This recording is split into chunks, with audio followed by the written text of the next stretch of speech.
السلام علیکم دوستو، آپ دیکھ رہے ہیں آڈیو کتب خانہ، جس میں ہم ایم اے راحت کا اردو ناول کالا جادو کی آڈیو پیش کر رہے ہیں۔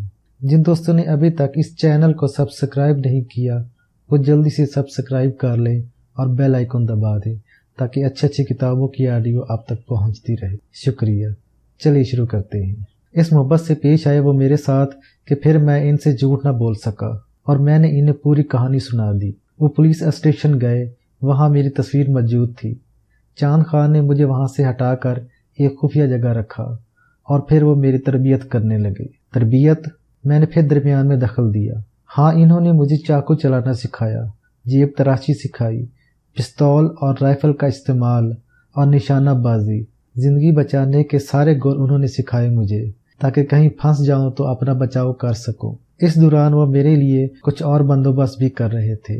کسی خاص جہاز کے کپتان سے ان کی دوستی تھی، وہ اس کا انتظار کر رہے تھے اور ان کا ارادہ تھا کہ مجھے جہاز سے نکال دیں۔ سنا ہے بحری جہازوں میں خفیہ نوکریاں بھی مل جاتی ہیں۔ مجھے چاند خان کے ساتھ کئی ماہ گزر گئے تھے۔ وعدے کے مطابق میں ناظم پور بھی نہیں جا سکتا تھا۔ ان لوگوں کا خیال ستاتا تھا اور میں نے چاند خان سے اجازت لے ہی لی۔ کیسی اجازت؟ میں نے پوچھا۔ ناظم پور جانے کی۔ اس سے پہلے بھی میں نے کئی بار ان سے کہا تھا، لیکن انہوں نے کہا تھا حالات سازگار نہیں ہیں، ابھی جانا بہتر نہیں رہے گا۔ وہ لوگ ابھی ناظم پور نہ بھی گئے تو جہاں جائیں گے وہاں کے بارے میں بتا جائیں گے۔ چنانچہ میں جلد بازی نہ کروں، پولیس سرگرم ہے۔ بالآخر چاند خان نے اجازت دے دی اور اپنا ایک آدمی میرے ساتھ کر دیا۔ ہم چھپتے چھپاتے ناظم پور پہنچے۔ میں نے شفیق خالو کے مکان کے دروازے پر قدم رکھا ہی تھا کہ شفیق خالو نظر آئے۔ مجھے دیکھ کر آتش فشاں کی طرف پھٹ پڑے۔ آؤ دیکھا نہ تاؤ میرا گریبان پکڑ لیا۔ بدماش، آوارہ، خونی، تجھے میرے گھر میں داخل ہونے کی جرات کیسی ہوئی؟ آپ کو معلوم ہے بھائی جان، میں نے ہمیشہ خالو کی عزت کی، وہ مجھ سے ہمیشہ اچھی طرح پیش آتے رہے تھے۔ میں حیران ہو گیا۔ فوراً نکل جاؤ یہاں سے ورنہ پولیس کو بلا لوں گا، خالو جان بولے۔ خالو جان، میں ان لوگوں کے بارے میں معلوم کرنے آیا تھا۔ الٹے قدم نکل جاؤ ورنہ۔ کیا امی ابو اور دوسرے لوگ یہاں آئے تھے؟ میں نے خود پر قابو رکھتے ہوئے پوچھا۔ کسی سوال کا جواب نہیں ملے گا، تو یہاں سے دفان ہو جا۔ مجھے صرف ان لوگوں کے بارے میں بتا دیجئے۔ کیا وہ یہاں ہیں؟ دارالامان ہے نا، یہ تمہارے باپ کی جاگیر ہے۔ کوئی نہیں یہاں۔ کہاں گئے ہیں؟ وہ کچھ بتا کر گئے ہیں؟ جہنم میں گئے۔ چلو نکلو یہاں سے۔ خالو مجھے دھکے دینے لگے۔ سر گھما تھا بھائی جان، لیکن خود پر قابو رکھا۔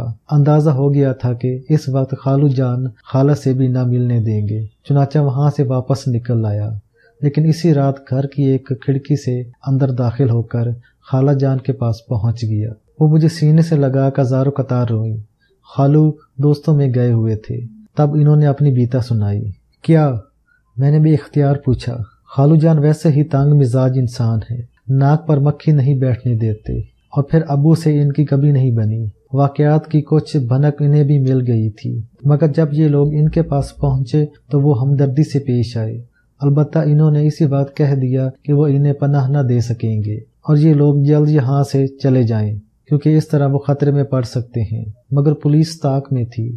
خالو کے ہاں چھاپا پڑا، پولیس نے انہیں بھی پکڑ لیا۔ 3 دن تک لاک اپ میں رہے۔ شاید پولیس نے ان سے بھی ہمارے بارے میں پوچھا تھا۔ 10,000 روپے دے کر جان چھڑائی اور امی وغیرہ کو گھر سے نکال دیا۔ یہ تھی خالو شفیق کی کہانی۔ خالہ نے کچھ بتایا کہ امی ابو کہاں تھے؟ میں نے پوچھا۔ انہیں یہ پتہ نہیں تھا، کچھ موقع ہی نہیں ملا تھا۔ پھر کیا ہوا؟ بس بھائی جان، خالو شفیق نے کچھ زیادہ ہی زیادتی کر ڈالی۔ جب میں خالہ کے پاس تھا تو انہیں کسی طرح پتہ چل گیا کہ میں اندر ہوں۔ پولیس کو اطلاع دے کر انہوں نے مجھے گرفتار کرا دیا۔ اوہ، میں نے ایک سرد آہ بھری۔ کھاتا کھول لیا ہے انہوں نے اپنا بھائی جان، قرض تو وصول کرنا ہے ان سے، محمود نے سادہ لہجے میں کہا۔ اوہ نہیں محمود، نہیں بیٹے، ذہن ٹھنڈا رکھو، ہم تقدیر سے نہیں لڑ سکتے۔ ہاں، چاند خان کے اس آدمی کا کیا ہوا جو تمہارے ساتھ تھا؟ ظاہرہ اسے بھاگ جانا تھا، ورنہ چاند خان پر پورا کیس بن جاتا۔ مجھے گرفتار کر لیا گیا، عدالت میں پیش کیا گیا، بہت سی باتیں پوچھی گئیں، اور ابھی میرا کیس چل رہا تھا، مجھے ریمانڈ پر جیل بھیجا گیا تھا۔ چاند خان کس قسم کے آدمی ہیں؟ رواداری میں تمہارا ساتھ دینے پر آمادہ ہو گئے تھے یا خلوص دل سے؟ انہوں نے میرے ساتھ جو کچھ کیا بھائی جان، وہ بالکل بے لوث تھا، بے غرض تھا، اور پھر خاصا وقت صرف کیا انہوں نے مجھ پر۔ بعد میں بھی میرے ساتھ مخلص رہے۔ میرے خیال میں اچھے آدمی ہیں، بلکہ اچھے انسان ہیں۔ آپ آگے کہیں تو پھر تمہیں چاند خان کے پاس واپس جانا ہوگا۔ ہو سکتا ہے تقدیر تمہارے ساتھ دے جائے۔ اگر چاند خان تمہیں ملک سے باہر نکال سکتے ہیں تو اس وقت اس سے اچھی بات کوئی نہیں ہوگی۔ کم از کم تم اس جال سے بچ کر نکل جاؤ، بعد میں جو کچھ ہوگا دیکھا جائے گا۔ محمود کا چہرہ ایک دم سخت ہو گیا۔ وہ خاموشی سے مجھے دیکھتا رہا، پھر بولا، آپ کا حکم نہ ماننے کا سوال ہی نہیں پیدا ہوتا۔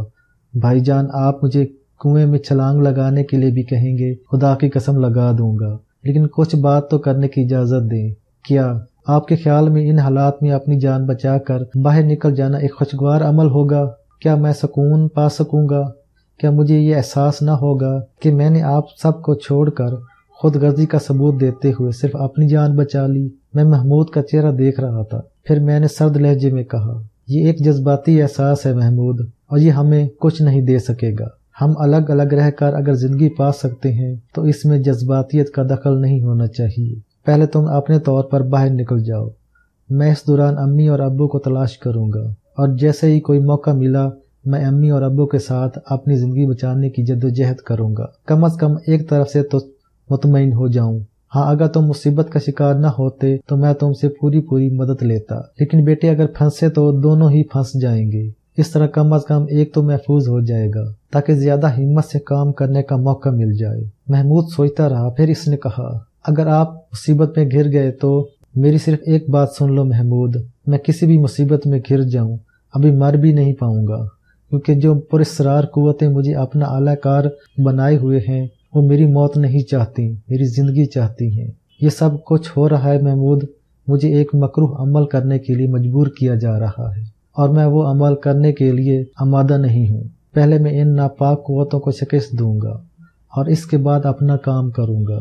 محمود نہ سمجھنے والے انداز میں مجھے دیکھتا رہا، مگر اس نے کچھ کہا نہیں تھا۔ ہوٹل میں کافی وقت گزارا، کمروں میں مسحور ہو گئے تھے، اخبار وغیرہ منگا لیا کرتے تھے، لیکن کسی اخبار میں ہم سے متعلق کوئی بھی خبر ہمیں نہ مل سکی۔ بالآخر جب کئی دن گزر گئے اور ہم نے اپنی تھکن اتار لی تو پھر تیاریاں کرنے لگے۔ چاند خان دوسرے شہر میں رہتے تھے اور یہاں سے ہمیں وہاں تک سفر کرنا تھا۔ ہر طرح کا سفر ہی کیا، چار دیواری سے باہر نکلنا بھی عذاب تھا۔ کسی بھی وقت مصیبت نازل ہو سکتی تھی، لیکن کیا کرتے، البتہ حلیہ صرف تبدیل کیا تھا۔ پٹھانوں جیسی لباس پہنے تھے ہم دونوں نے۔ بازار سے کچھ خریداری بھی کی تھی اپنے لیے، جس سے کچھ حلیہ بدلنے میں مدد ملی تھی۔ اپنے طور جس قدر ممکن ہو سکتا تھا کیا، اور اس کے بعد ٹرین میں بیٹھ کر روانہ ہو گئے۔ مطلوبہ جگہ پہنچنے کے بعد میں محمود کے ساتھ چاند خان کے اڈے پر پہنچ گیا۔ بڑا سا مکان تھا، خاص قسم کا احاطہ، اندر بہت سے لوگ تھے۔ انہوں نے ہمیں اجنبی نگاہوں سے دیکھا، لیکن پھر کسی نے محمود کو پہچان لیا اور دوڑ کر اس سے لپٹ گیا۔ وہ لوگ محمود سے بڑی محبت کر رہے تھے۔ چاند خان اندر موجود تھا۔ اطلاع ملی تو باہر نکل آیا۔ میں نے چاند خان کو دیکھا، وہ چہرے ہی سے پروقار اور کسی اچھے گھرانے کے فرد معلوم ہوتے تھے۔ محمود کو بڑے خلوص سے سینے سے لگایا اور پھر میری جانب دیکھا اور چونک کر بولے، اوہو، یہ مسعود ہیں؟ کیوں، میں نے غلط تو نہیں کہا؟ نہیں خان صاحب، بھائی جان ہی ہیں، محمود بولا۔ چاند خان نے ہم دونوں کو بازوؤں میں لے لیا اور اندر داخل ہو گئے۔ شیروں کی جوڑی ہے، پنجرے میں کیسے رہ سکتی تھی، وہ بولے۔ اندر ایک سجے ہوئے کمرے میں ہم دونوں کو بٹھایا گیا اور چاند خان نے باہر رخ کر کے کہا، چلو شہزادوں کے کھانے پینے کے لیے کچھ لے آؤ۔ پھر میری طرف متوجہ ہو کر بولے، ایک بات کہو محمود، یقین کر لینا میری بات پر، مجھے تمہاری واپسی کا یقین تھا۔ 100 کام تھے آنے جانے کے، مگر 3 مہینے کے لیے سارے کام ملتوی کر دیے تھے۔ سوچا تھا بس تم پر کام کروں گا، مگر یہ خیال بھی تھا کہ شاید مجھے ہاتھ ہلانے کی ضرورت نہ پڑے۔ وہ کیسے خان صاحب؟ بھائی تمہارے خالو نے غداری کی، پولیس سے مل کر تمہیں پکڑوا دیا۔ میری آدمی نے مجھے یہ بات بتا دی، کوئی طوفانی قدم تو نہیں اٹھا سکتا تھا، بس تیاری جاری رکھی۔ بات جب آخری ہاتھ میں آ جاتی، ذریعہ نہ رہتا تو کچھ کرتے۔ خبر مل گئی کہ تم جیل سے بھاگ گئے۔ کیسے خان صاحب؟ محمود بولا۔ تمہارا کیا خیال تھا کہ تم پکڑے گئے اور ہم چپ کر کے بیٹھ گئے؟ دیکھو چندہ، تم حیات پور لے جائے گئے، تھانے میں رہے، پھر 4 پیشیاں ہوئی تمہاری۔ اس کے بعد نئی آبادی جیل میں گئے، وہاں 17 دن رہے۔ اس کے بعد دوسری جیل گئے اور منگل کی رات کو وہاں سے نکل گئے۔ ایک سنتری مار دیا تم نے اور ایک زخمی کر دیا۔ چاند خان نے کہا، نہ صرف میری بلکہ محمود کی آنکھ بھی حیرت سے پھیل گئی۔ آپ کو سب معلوم ہے خان صاحب؟ معلوم رکھنا تھا بیٹے، ورنہ تم خطرے میں نہ پڑ جاتے۔ موقع کی طاق میں تھے بس، مگر مسعود میاں کی خبر نہ تھی۔ یہ اطلاع آپ کو کہاں سے ملتی رہی خان صاحب؟ میاں ہر جگہ آدمی رکھنے پڑتے ہیں اپنے۔ چاند خان بولے، اتنی دیر میں چائے کے ساتھ کھانے پینے کی بہت سی چیزیں آ گئیں اور ہم نے بھی تکلف نہیں کیا، مصروف ہو گئے۔ چاند خان مخلص انسان تھے۔ میں نے سب سے پہلا سوال ان سے یہی کیا، آپ نے اسے باہر بھجوانے کا فیصلہ کیا تھا خان صاحب؟ ہاں، اور لیگون ہارورڈ آیا ہوا ہے، 9 تاریخ کو واپس جا رہا ہے۔ لیگون ہارورڈ جہاز کا نام ہے، یونانی کمپنی کا ایک کپتان ہمارا دوست ہے۔ کیا محمود کو یہاں سے نکالا جا سکتا ہے؟ امید تو ہے۔ تو خان صاحب یہ کام کر دیجئے، یہ ہمارے خاندان پر احسان ہوگا، مجھ پر احسان ہوگا۔ میں نے عاجزی سے کہا۔ خان صاحب کچھ سوچتے رہے، پھر بولے، تمہارے لیے بھی بات کروں مسعود میاں؟ نہیں خان صاحب، بس آپ اسے نکال دیں، یہی کافی ہے۔ دیکھو میاں، اس وقت موقع اچھا ہے، ذرا اوپر نیچے کر لیں گے ہم اپنے دوست کو، باقی کام بعد میں دیکھے جائیں گے۔ ہمیں اندازہ ہے کہ تم اپنے ماں باپ کی وجہ سے یہاں سے نہیں جانا چاہتے ہو۔ یہ ذمہ داری ہمیں سونپ دو، ہم ان کا خیال رکھیں گے، وعدہ کرتے ہیں تم سے۔ اس بے لوث محبت کا ہم کوئی جواب نہیں دے سکیں گے خان صاحب، ہاں دعائیں ضرور دیں گے آپ کو۔ ابھی صرف محمود کو یہاں سے نکال دیں، میں یہ ملک نہیں چھوڑ سکتا، میں نے ممنونیت سے کہا۔ اور خان صاحب کچھ سوچنے لگے، پھر بولے، خود ملنا پڑے گا کپتان سے کیونکہ وقت کم رہ گیا ہے۔ کیوں بھائی، محمود تیار ہو؟ ہاں خان صاحب، بھائی جان کا یہی کہنا ہے، کل صبح نکل چلیں گے، تیار رہنا۔ اللہ بڑا کارساز ہے، امید تو ہے کام ہو جائے گا۔ مسعود میاں یہاں رہنا، بھاگ مت جانا یہاں سے۔ جو حکم خان صاحب، میں نے گردن جھکا کر کہا۔